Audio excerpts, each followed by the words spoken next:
Hello little friends, welcome to Anil Academy.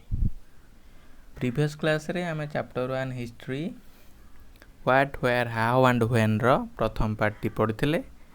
आज remaining जेतिकी बळका रहितला आज class रे पढ़िबा. ओके. प्रीवियस क्लास रे लोक माने कोठी बसवास करथिले. खातियार हिल्स एवं गांगेज रीजन एवं इंडस रिवर रो कुळे कुळे लोक मानकर सभ्यता बा सिविलाइजेशन गढ़ी उठिथिला. मनुस्मृति विषय जाम भी पढ़ी जोटा कि पाम लीफ रे लिखा होता दैट इज मनुस्मृति. मनुस्मृति आमर बहुत आगुरी लिखाई थिला. ओके. कालक्रमे कौन है गोटा इनसेक्ट मान द्वारा विभिन्न पोकजोग मैंने खाईगले एटा दिन दिन नष्ट हो चलला. जी बड़ा से गुड़िक आम ता विषय पढ़ा. नेक्स्ट पढ़ा आउ कौटी विभिन्न प्रकार खोदे होगी लिखा जाइए पुरातन हिस्ट्री पुरातन राजा महाराजा विषय रे आउ को स्थान आमको सूचना मिले. ओके. बहु कुछ some were destroyed but many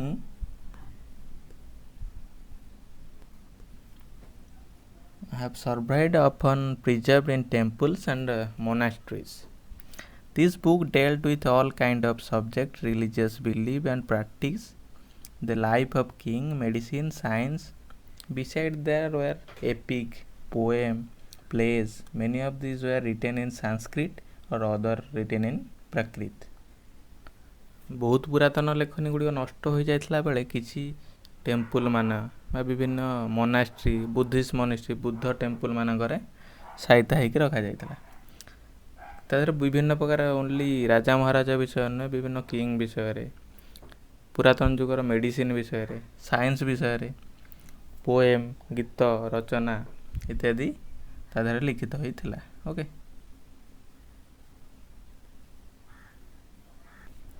से पुरातन ग्रंथ गुड़िक written in Sanskrit other where in Prakrit. Sanskrit रे एज वेल एज प्राकृत गोटे लैंग्वेज थिला सेतिरे मध्ये रिटेन कराउथिला. Language use by ordinary people माने जो माने ऑर्डिनरी पीपल साधारण लोग थिले से माने प्राकृत भाषा यूज करथिले. जो माने हाई लेवल थिले ब्राह्मण वगैरह से माने यूज करथिले संस्कृत. एवं तमिल रे मध्ये लेखन गुड़िक होतला.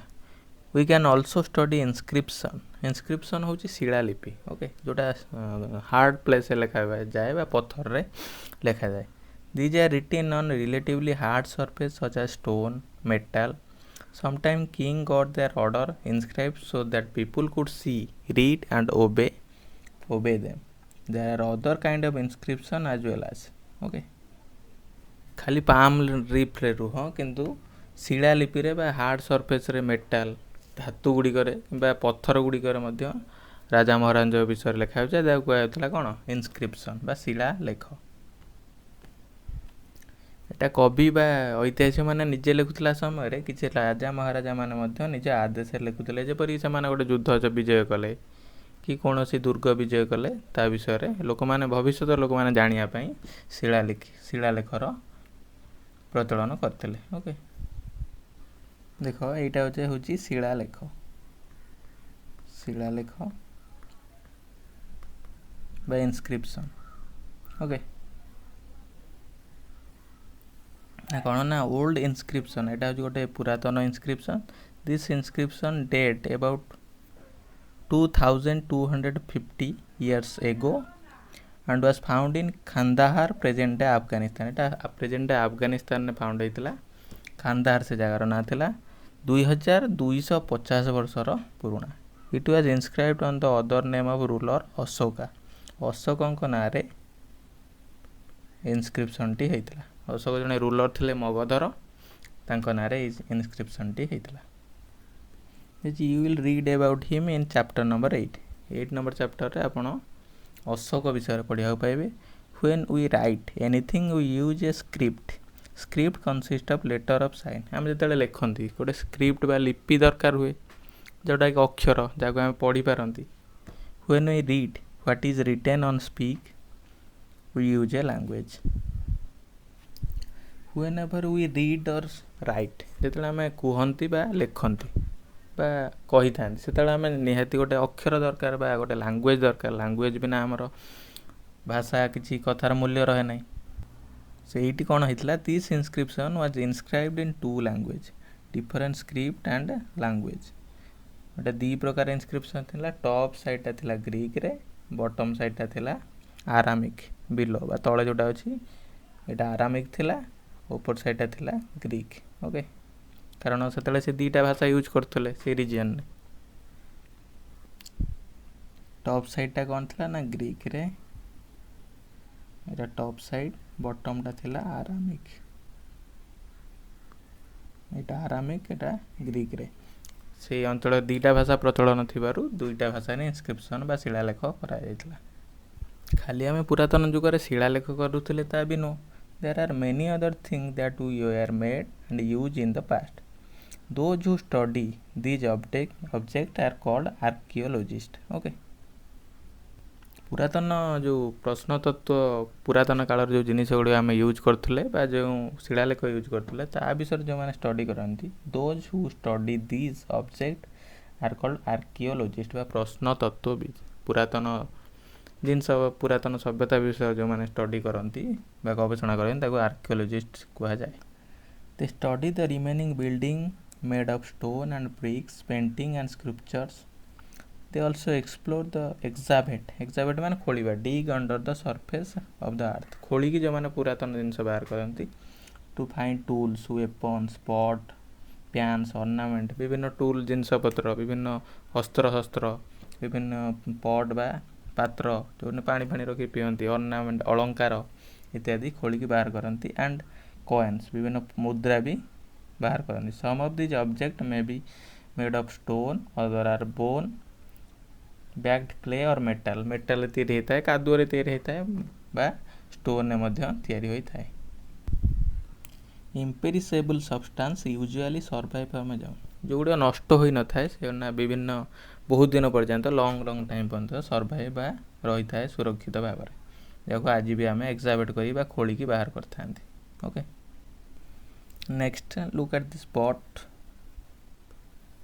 This is a pot this is a silver coin old silver coin left side रही a pot from an old city pot like these were use about 4700 year ago 4700 वर्ष पूर्वे ये पॉट को लोक मैंने व्यवहार करते okay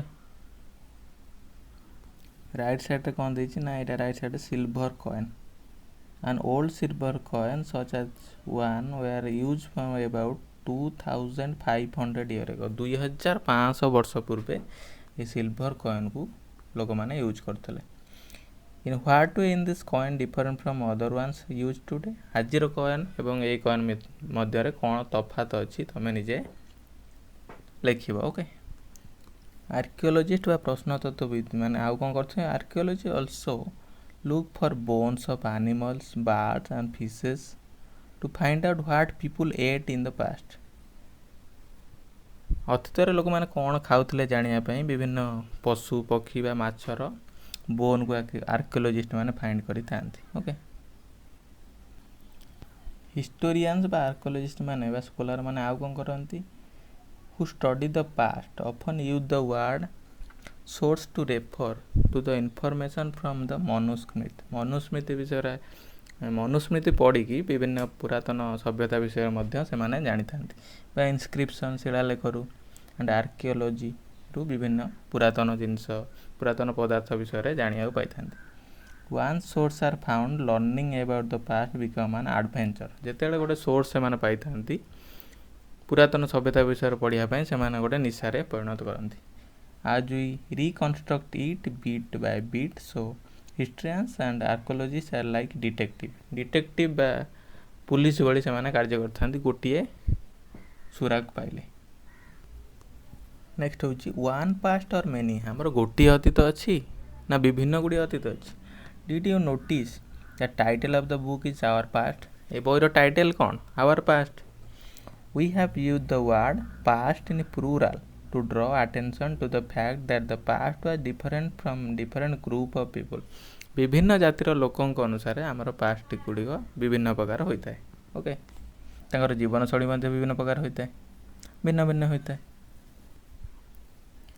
for example the lives of headers और farmers जो माने चाषी थिले तांको जीवन अलग होता है कौन they are different from those of king and queens राजा महाराजा मानक ठारू बा राजा राणी मानक ठारू फार्मर चाषी मानकर जीवनशैली अलग होता है।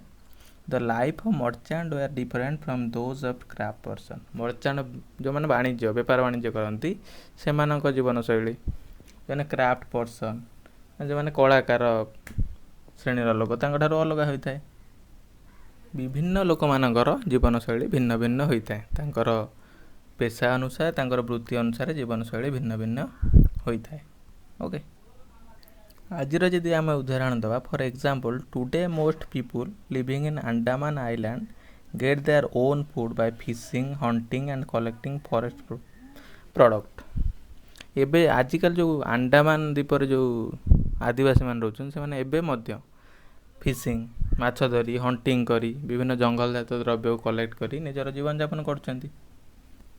किंतु जो मैंने सिटी रे रोचंती most people living in the city depend on others for supply of food से माने अन्य पर निर्भर करछंती। Difference such this existed in the past as well. Past मध्य से बड़ी होतला जो माने राजा रानी से मानक पाखरे फूड आसी पहुँच जाउतला। किंतु जो माने फार्मर श्रेणी गरीब श्रेणी लोक से माने निजे जंगल रु कलेक्ट करंतु किंबा फिशिंग करी निजे चलुतले। ओके आउ कौन होता ना beside this is another kind of difference.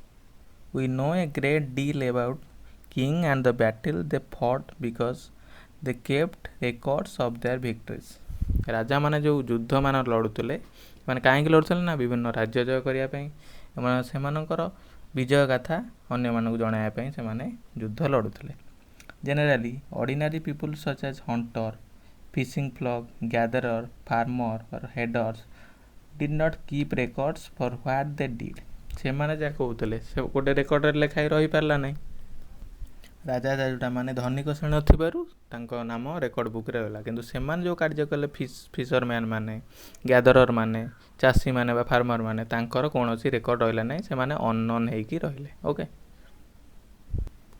Next होची व्हाट डू डेट मीन्स। हम तो पढ़ले 4000 ईयर एगो 5000 ईयर एगो 6000 ईयर एगो किंतु if somebody asks you date what will probably mention in the day month and year. तो 2021 आजिकार वर्ष and something these year are counted from the date generally assign to the birth of Jesus Christ. जीसु ख्रीस्ट जो दिन जन्म हेले से ही मसीहा को 0 AD रु स्टार्ट कराला। कारण आज जो मसीहा जदि आम 2021 देखा 2021 AD। ओके कारण जीसु ख्रीस्ट बार्थ पर आमर यही मसीहाटी। These years are counted from the date generally assigned to the birth of Jesus Christ, the founder of Christianity. Christian धर्म प्रतिष्ठाता होउछन जीसु ख्रीस्ट। तांकर जन्म पर जो वर्ष गुड़िक आरंभ है ताकू एडी बा आनो डेमिनी बोली कहा जाए। सो 2000 मसीहा 2001 मसीहा 2021 मसीहा सब होउची after the birth of Christ Jisshu Christ. All dates before the birth of Christ are counted backward. जीसु ख्रीस्ट जन्म पूर्व जो मसीहाटी बैकवर्ड वे रे पछकू चले। ओके यूजुअली हम कौन कही था have the letter BC before Christ added on in the book. We will refer to date going back to the present using 2000 and our starting point. Okay माने जीसु ख्रीस्ट बार्थ पर समय को एडी कहगला जीसु ख्रीस्ट पूर्वर समय को BC कहगला बा बिफोर। यही example हम जानीपर BC AD विषय संपूर्ण तथ्य। 0 हूँ the birth of Jesus Christ एटा हूँ 0 मसीहा। ओके तापर 1 2 3 एगुड़ा चलो 500 1000 1500 3000 सॉरी 2000 2021 ये सब चलो AD।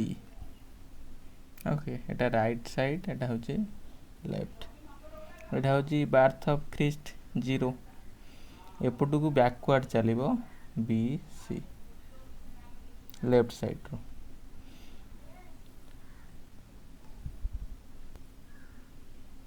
AD हूँ anno domini after the birth of Jesus Christ before the birth of Jesus Christ is equal to BC एटा हूँ ख्रीस्टियन टर्म रे बीसी कह जाए एटा कह जाए एडी ख्रीस्टियन टर्म रे सेक्युलर टर्म बा अन्य माने कौन व्यवहार करते ना BC before the common era before the birth of Jesus Christ एटा हूँ कॉमन एरा बा सीई ओके 0 हूँ birth of Jesus Christ after हूँ एडी बिफोर हूँ बीसी ओके एटा बैकवर्ड चलो एटा फॉरवर्ड एटा 1 2 3 एवं 500 1000 1500 2000 एवं 0 1 2 3 500 1000 1500 2000 4000 एमती चलो ओके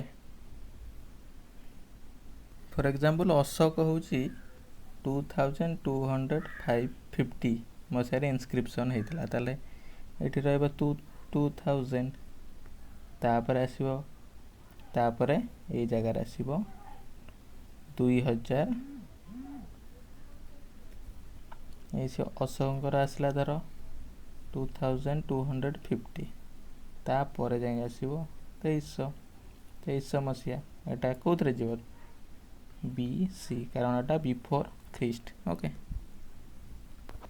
से कथा ये letter and date BC we have seen stand before Christ BC हूँ before Christ you will sometime find AD before date this stand for 2 Latin words anno domini टा हूँ Latin words meaning in the year of lord that is Christ को lord बा भगवान कह जाउथला तांकर birth पर हूँ anno domini कह जाए सो 2012 बा 2021 ये सब हूँ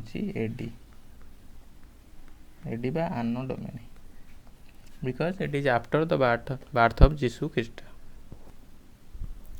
Sometimes C is used instead of AD. C बा common era बा एटा नॉन क्रिस्टियन टर्म बा सेक्युलर टर्म यूज हम करती and BC is instead of BC before Christ बदल BC बा बिफोर कॉमन एरा सी हूँ कॉमन एरा मध्य व्यवहार करा जाए कारण AD BC क्रिस्टियन टर्म होथिबारु सेक्युलर टर्म बा अन्य धर्म लोक माने सी एवं BC यूज करती तो मुझे एग्जांपल देइथिली से जो देखे कि पिक्चर रे जेपरी सी बा BC यूज करथांती AD और BC विषय जदि किसी डाउट थाए ताल कमेंट बॉक्स रे लिखि पठे मुझे ता सेपरेट वीडियो गोटे AD एवं BC को नहीं करिवे ओके आउ किछि मध्ये कोन करंती ना sometime the letter BP means before present मध्ये यूज करंती बिफोर प्रेजेंट ओके नेक्स्ट कौन दीज ना विभिन्न symbol these elsewhere we have seen the inscription and inscribed of the hard surface रे शिलालेख हम देखिले many of these were inscribed several thousand years ago and inscription contain both script and language विषय रे लिखा था किंतु एठी कौन देखिया पिक्चराइज बा पिक्चर फॉर्म रे किपरि डाटा गुडी को रिप्रेजेंट कराइतला पुरातन जुग रे देखिबा ओके पिक्चर गुड़ी देखी so how do scholar understand what was inscribed picture देखी कि पुरातन प्रश्न तत्वविद माने किपरि जानि पारंती कोन लिखा थाए एटी स्क्वायर चिन्ह अछि स्क्वायर को P एटा हाफ सर्कल अछि याको T रिप्रेजेंट कराई छै याको L एई सब सिंबल देखी कि हमर स्कॉलर माने बा आर्कियोलॉजिस्ट माने अज्यूम करंती कोन कहा विषय रे लिखा छै ओके जो सिंबल को देखी जो स्कॉलर मान देखती ये प्रोसेस को कौन जाए understand what was inscribed this can be done through a process known as decipherment बा गुप्त बा सांकेतिक तथ्य को तन्य तन्न कर देखिबा बा ता विषय तथ्य एकट्ठा करिया को डेसी फॉर्मेट बा डेसी फॉर्मेट कहा जाए तथ्य को पुरातन तथ्य को संकेत माध्यम रे ताकू परिचित करिया ओके इटा कौन ना इजिप्ट रो गोटे डेसी फॉर्मेट रो example okay one of the most famous stories of decipherment come from Egypt a country of north America रो गोटे कंट्री होची Egypt where there was kings and queen about 5000 year ago Rosetta is town of the north coast of Egypt north coast रो Egypt रो north उपकूल रे गोटे सहर ना होची Rosetta and here an inscribed stone was found which contain inscription in 3 different language and script। ତିନିଟା ଲାଙ୍ଗୁଏଜ୍ର ଶିଳାଲେଖ ସେଠୁ ଉଦ୍ଧାର କରାଯାଇଥିଲା କେଉଁଠୁ? ରୋସେଟାରୁ। କେଉଁ ଲାଙ୍ଗୁଏଜ୍ ଥିଲା ନା first one as Greek and 2 form of Egyptian. ଦୁଇଟା ଇଜିପ୍ଟିଆନ୍ ଲାଙ୍ଗୁଏଜ୍ ଏବଂ Greek language. Scholar who has could read the Greek figure out of that name of the king and queen. ସେମାନେ କ'ଣ କଲେ? ସ୍କୋଲାର ମାନେ ସେ ସିମ୍ବଲକୁ ଦେଖିକି ଫିଗର ଆଉଟ୍ କଲେ ଯେ କିଙ୍ଗଙ୍କ ନାମ କ'ଣ ଥିଲା ଏବଂ କୁଇନ୍ଙ୍କ ନାମ କ'ଣ ଥିଲା। Enclose in a little frame called cartouche. Little frame ଗୋଟେ ଥିଲା, କାଠର ଗୋଟେ ଫ୍ରେମ୍, ତା ଭିତରେ ଏଟା ବନ୍ଦ ହେଇକି ଥିଲା। ଓକେ, ପରେ ସେମାନେ କ'ଣ କଲେ ନା they place the Greek and Egyptian sign side by side. ସେ ଯେଉଁ ସାଇନ୍ ଗୁଡ଼ିକ ସାଇଡ୍ ବାଇ ସାଇଡ୍ ରଖିଲେ and identified the sound for which the Egyptian letter stood. ସେମାନେ ଯେଉଁ ସାଇନ୍ ଦ୍ୱାରା କେଉଁ ସାଉଣ୍ଡଟା ହେଇପାରିବ ବା କେଉଁ ଅକ୍ଷର ଲେଖି ହେଇପାରିବ ସେମାନେ ଫାଇଣ୍ଡ ଆଉଟ୍ କଲେ। ଫାଇଣ୍ଡ ଆଉଟ୍ କରି କୁଇନ୍ ଏବଂ କିଙ୍ଗଙ୍କ ନାଁ ଜାଣିପାରିଲେ। As you can see a lion stood for L. Okay, ଏଠି ତୁମେ ଦେଖୁଛ ଲାଇଗନ୍ଟା ଏଲ୍କୁ ରିପ୍ରେଜେଣ୍ଟ କରୁଛି। ଓକେ, ଆଣ୍ଡ ଏଟା କାହାକୁ ରିପ୍ରେଜେଣ୍ଟ କରୁଛି? ବାର୍ଡ଼କୁ। Okay, and A for bird. Once they know what the letter stood for they could read other inscription as well. ସେମାନେ ଥରେ ଜାଣିଗଲେ କ'ଣ ଲେଖା ହେଇଛି, ଲେଟର୍ଟା କାହାକୁ ରିପ୍ରେଜେଣ୍ଟ କରୁଛି, ବାର୍ଡ଼କୁ ବା ଲାୟନ୍କୁ, ସେମାନେ ଟୋଟାଲ୍ ଇନସ୍କ୍ରିପସନ୍କୁ ପଢ଼ିପାରିବେ। ଓକେ, ସୋ ଦ୍ୟାଟ୍ସ ଇଟ୍। ଆଜି ପାଇଁ ଏତିକି। ଯଦି ୟୁ ହାଭ୍ ଏନି ଡାଉଟ୍, ଯଦି କୌଣସି ବି ଡାଉଟ୍ ଥାଏ ଆପଣ କମେଣ୍ଟ ବକ୍ସରେ ଲେଖିକି ଜଣାଇବେ। ଆଉ ଭିଡ଼ିଓ ଯଦି ଆପଣଙ୍କୁ ଟିକେ ପସନ୍ଦ ହେଇଥାଏ ଲାଇକ୍, ସେୟାର ଏବଂ ସବସ୍କ୍ରାଇବ୍ କରିବେ। କମେଣ୍ଟ ବକ୍ସରେ ଡାଉଟ୍ ଗୁଡ଼ିକ ଲେଖିକି ପହଞ୍ଚାଇବେ, ଯାହାଫଳରେ ଆମେ ନେକ୍ସଟ ଭିଡ଼ିଓ କରିବା, ନେକ୍ସଟ ଚାପ୍ଟର ଗୁଡ଼ିକ ଭିଡ଼ିଓ ଆମେ କଭର୍ କରିବା। Okay then, thank you, have a nice day.